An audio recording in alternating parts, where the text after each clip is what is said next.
On this episode of Captain's Tales, we're angling deep in the Florida Everglades on the River of Grass, where only an airboat can go.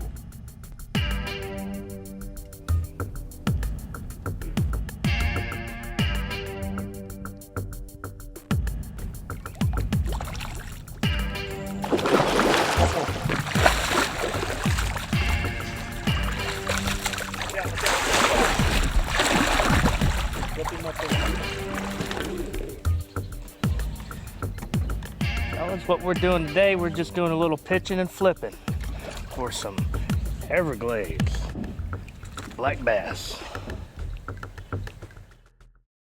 Throughout maritime history, there have been experts on the water who knew how to navigate and locate their bounty. These individuals held the secrets to where, when, and how. This still holds true today. Get ready for an angling experience filled with sea secrets, fantastic fishing, and great destinations. For on this show, it's only the captain and the camera.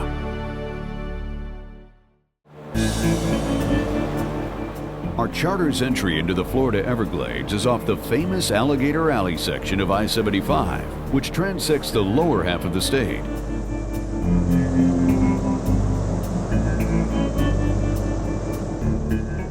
Captain Shane Miller is well acquainted with the airboat trails and rules to fish for our target species, the Everglades black bass. The only way to get here is by airboat, and we got a little crumb snatcher on there. But anyways, when these airboats go by these fish in these canals, it doesn't really bother them. What it does, it kicks a lot of minnows up, and actually a couple minutes later after the boat goes by, you'll see these fish busting the surface on boats. We got a boat back here in a cypress behind us, and he's coming in off a trail. And what's unique about this place out here is the only way to fish it is by airboat.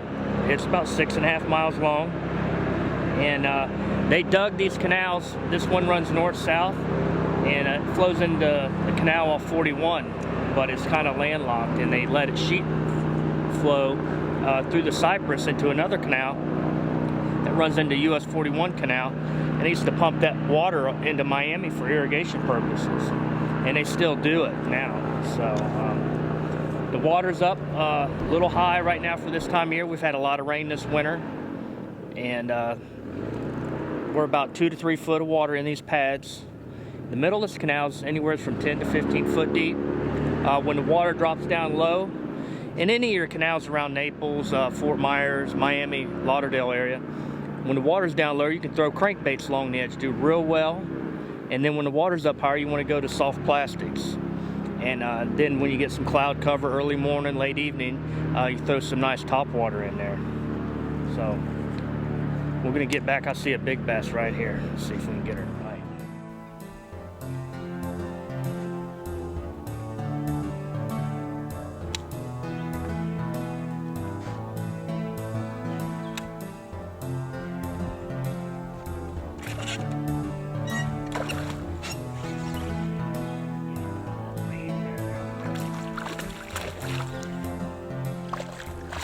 Now all I did there is that you can see these bass up here on the edge sometimes. The water's pretty clear. And these pockets we have in these lily pads here is what we're keying in. We'll pitch in the pockets and bring it out to the edge and let it fall. And they'll either pick it up in the pocket or hit it on the edge, falling and out. That's a little buck bass there, just protecting the bed.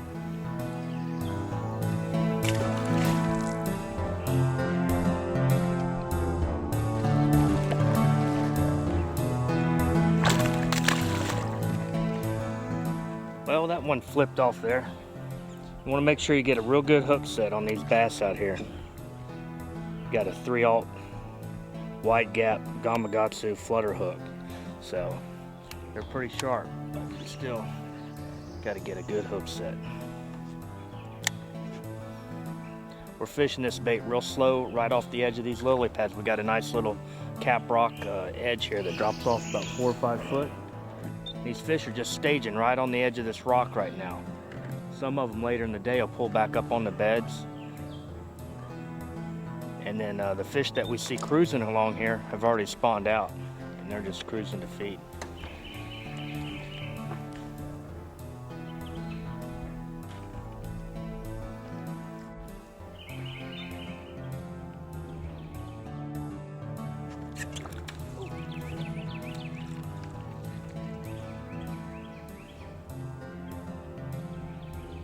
Now when you're in them pads, you get one to strike, you got to get that rod tip up and get their head up above them pads, or they'll get you down them pads and they won't come out.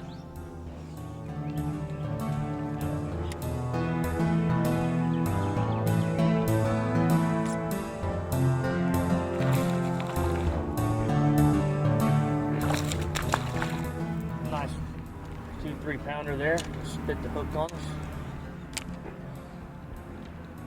But I tell everybody, if you don't get a bite out here on every cast, you've done something wrong. So you gotta just shake that bait.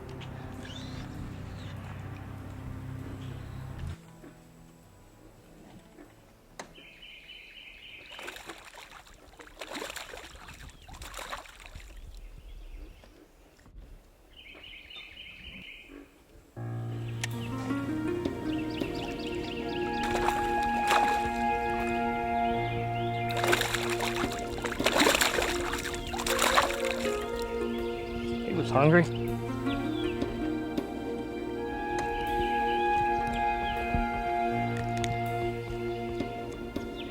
Little guy.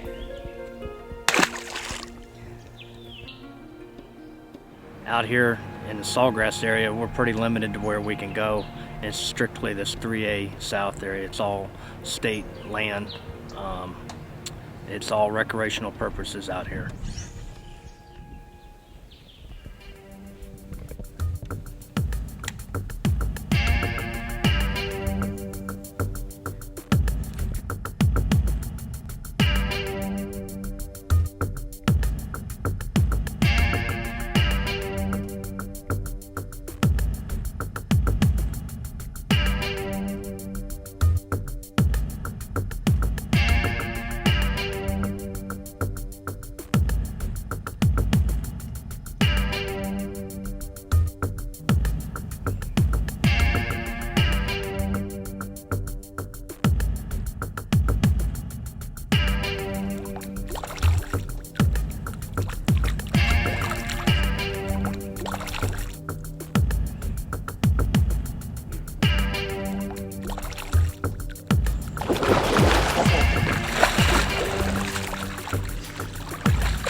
Stick out on you. They don't want the whooping stick.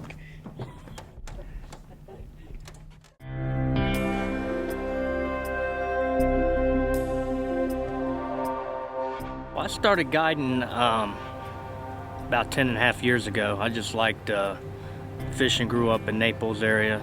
Fished, since I was knee-high to a grasshopper. And got into the airboating about 6 years ago from a fellow captain, Lee Boyd.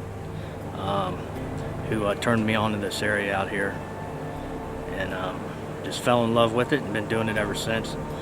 I've been coming out here in the Everglades for the last 25 years, so I know my way around pretty well. The area we're going to be fishing today is 3A South, Dade County, Collier County, Broward County, all three where they intersect the line.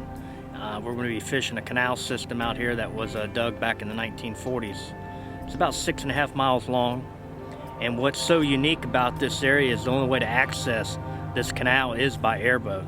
So we don't get any John boats or bass boats of any type out here competing with us airboaters. We're going to be using mostly soft plastics due to the fish are spawning or just getting done spawning right now. It's kind of a slow bite. They'll pick the bait up and just move off of it real slow, sucking in type like a grouper bite almost. The pre-spawn, you'll get the fish will feed real hard. We'll get a topwater bite out here. Of course, your soft plastics work still well.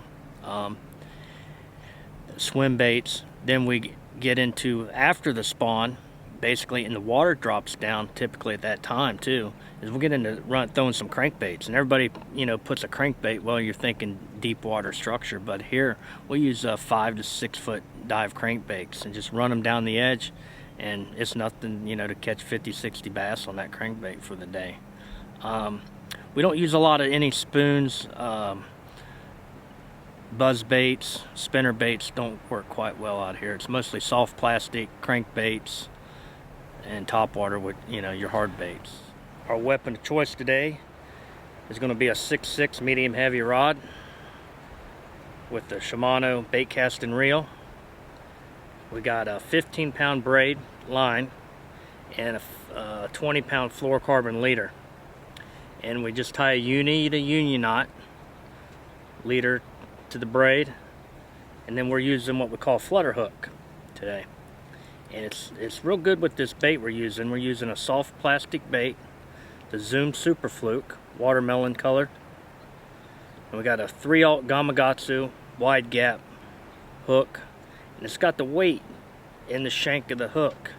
And what that does, when we rig this bait, we just rig it straight through the top, come all the way through, just like that. It sits up in the slot, this head does, just sits right in there just like that. And we punch it through the back and just snug it a little bit. And what that weight does when it goes, it'll flutter down in the water and it'll look like a wounded bait fish. About my charters is that if you book a day, we could either saltwater fish or go bass fishing. Just depends on the weather. And if the weather's real bad, we'll go bass fishing because we're pretty protected in these canals out here, where we can get out of the wind and weather. You can always change direction. You know, if one side's blowing, we go on the other side where it's not blowing. If it's cold out, the colder the better, the bass fishing. So, you know, salt water is a lot slower with the colder weather. And then when it gets warmer, you know, we go back to saltwater fishing. Typically, the bass fishing out here is pretty good from November to March. Major spawning periods are from January and February on the moons. That's about it.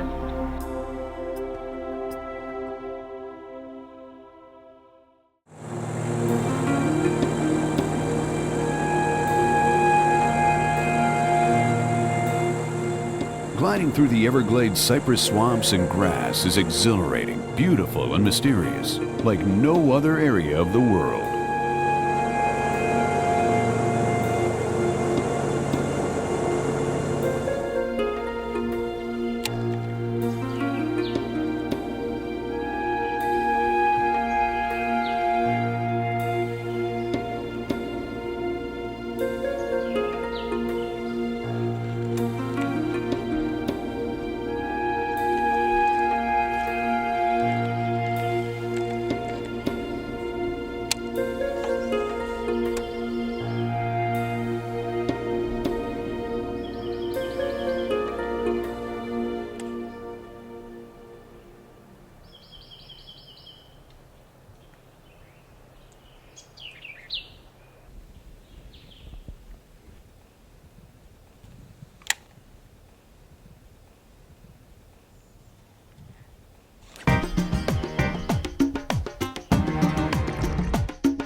Large numbers of bass can be caught throughout the irrigation canal system. Not always giants, but lots of angling action.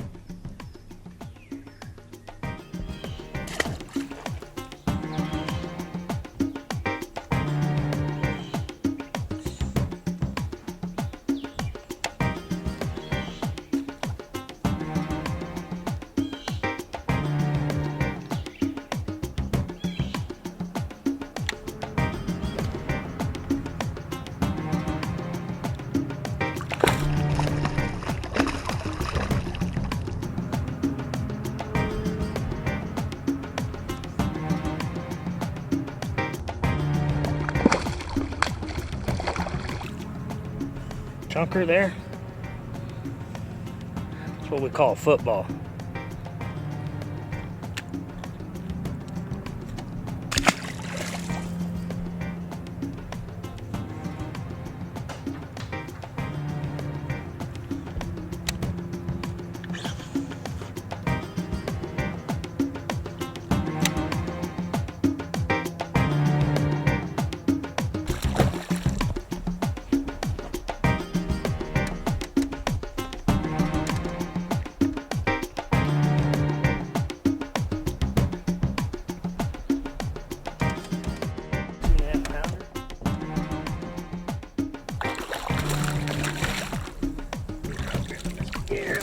little fatter one there.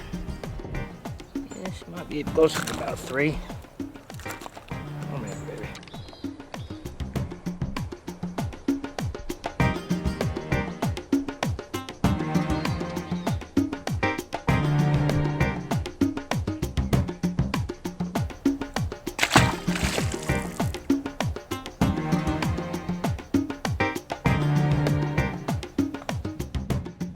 Using a bait casting rod today, but we use spinning rods majority of the time out here too. It's just whatever your preference is, bait caster, spinning rod. We even use some fly rods out here, some small 4 or 5 weight fly rods, you know, doing some roll casting down the banks. So pretty much whatever type of fishing you're used to using, weapon that I call it, you can bring it and use it, or I've got them on the boat to use. I've got bait casters, spinning rods, and fly rods available.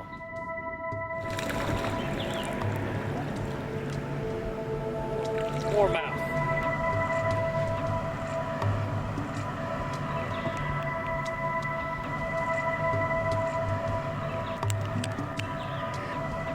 Call them warmouth, the real aggressive brim.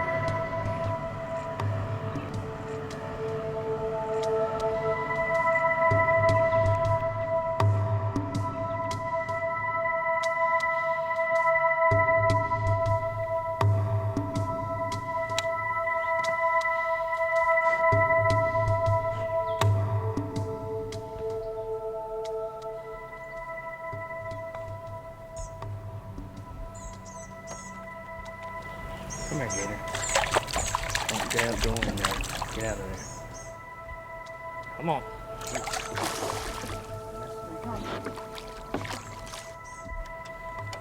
Captain Shane keeps an eye on the gators while working his fluke worm through the structure. The gators are looking for a free meal, so a lunge at a caught fish is not an uncommon occurrence.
The Everglades is a unique ecosystem unlike any other.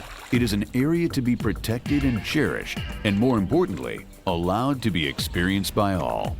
Fellas, what we're doing today, we're just doing a little pitching and flipping for some Everglades black bass. That's what they look like.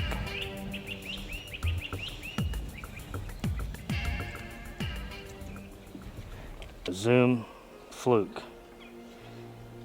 And all our colors today will be green pumpkin and watermelon seed. We'll let that joker go right there.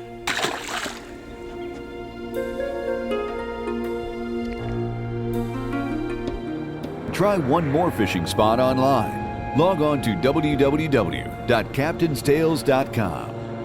Closed captioning brought to you by Moonlighter Push Poles and Nets.